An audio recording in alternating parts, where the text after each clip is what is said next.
আবার উত্তপ্ত বিসলাপুর ব্লকের কমলাগাঁও সুজালি অঞ্চল, ফের অভিযোগের তীর প্রাক্তন তৃণমূল অঞ্চল সভাপতি আব্দুল হকের দিকে। জানা যায়, কমলাগাঁও সুজালি বর্তমান অঞ্চল তৃণমূল সভাপতি আব্দুল সাত্তারের লোকজনের বাড়িতে রবিবার রাতে আগুন লাগিয়ে দেওয়া হয়, এমনটাই দাবি করেছেন আব্দুল সাত্তার ও তার লোকজনেরা। এই আগুন লাগানোর পিছনে ওই অঞ্চলের প্রাক্তন তৃণমূল কংগ্রেস সভাপতি আব্দুল হকের মদত রয়েছে বলে অভিযোগ। এই ঘটনাকে কেন্দ্র করে সোমবার রাজ্য সড়ক অবরোধ করে বিক্ষোভ দেখায় আব্দুল সাত্তারের লোকজনেরা। এর আগেও রাজনৈতিক কারণে লাগাতার খবরের শিরোনামে উঠে এসেছে ইসলামপুর ব্লকের কমলাগাঁও সুজালি অঞ্চল। লোকসভা নির্বাচনের আগে থেকেই বেশ কয়েক মাস ধরে এই অঞ্চলের প্রাক্তন তৃণমূল কংগ্রেস সভাপতি ও বর্তমান এই অঞ্চল দুই তৃণমূল নেতৃত্বের সাথে মতানৈক্যের কারণে বারবার উত্তপ্ত হতে দেখা গিয়েছে এই সুজালি অঞ্চল। নির্বাচন শেষের 12 দিন কাটতে না কাটতেই ফের উত্তপ্ত কমলাগাঁও সুজালি। এই ঘটনাকে কেন্দ্র করে ইসলামপুর থানার বিশাল পুলিশ বাহিনী মোতায়েন করা হয়েছে এলাকায়। ঘটনাকে কেন্দ্র করে প্রাক্তন তৃণমূল অঞ্চল সভাপতির বাড়িতে ইসলামপুর থানার পক্ষ থেকে প্রায় 30 মিনিট ধরে তল্লাশি চালানো হয়। ঘটনার জেরে আব্দুল হকের এক গাড়ির চালককে আটক করে ইসলামপুর থানার পুলিশ। এ বিষয়ে কমলাগাঁও সুজালি গ্রাম পঞ্চায়েতের বর্তমান প্রধান নুরি বেগম তথা প্রাক্তন অঞ্চল সভাপতি আব্দুল হকের স্ত্রী পাল্টা অভিযোগ করে বলেন, যারা আমাদের বিরুদ্ধে অভিযোগ করছেন তারা নিজেরাই আগুন লাগিয়ে রাস্তা অবরোধ করে আমাদের উপর দায়ভার চাপানোর চেষ্টা করছেন। এই ধরনের ঘটনা সম্পূর্ণ ভিত্তিহীন বলে দাবি করেছেন তিনি।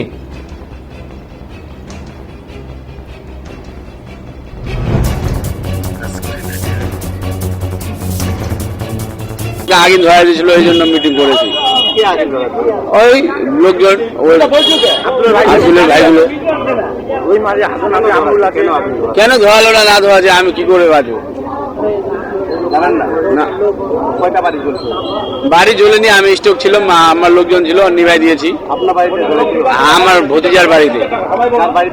নাম কি? ওর নাম জাহেদুল। আপনার নাম কি? আমার নাম। সবাই মিলে বিক্ষোভ করছি।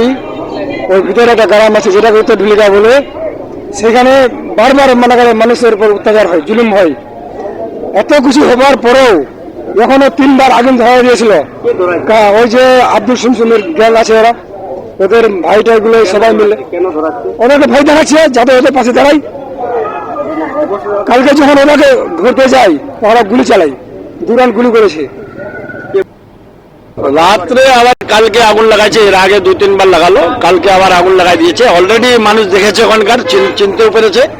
হ্যাঁ, তাদের নামে এফআইআর হবে। আমি তো ছিলাম না, কলকাতা গেছিলাম, সকালে আসছি। আমাদের সাত্তার সাহেব ছিল না এলাকায়, কালকে আসছেন উনিও।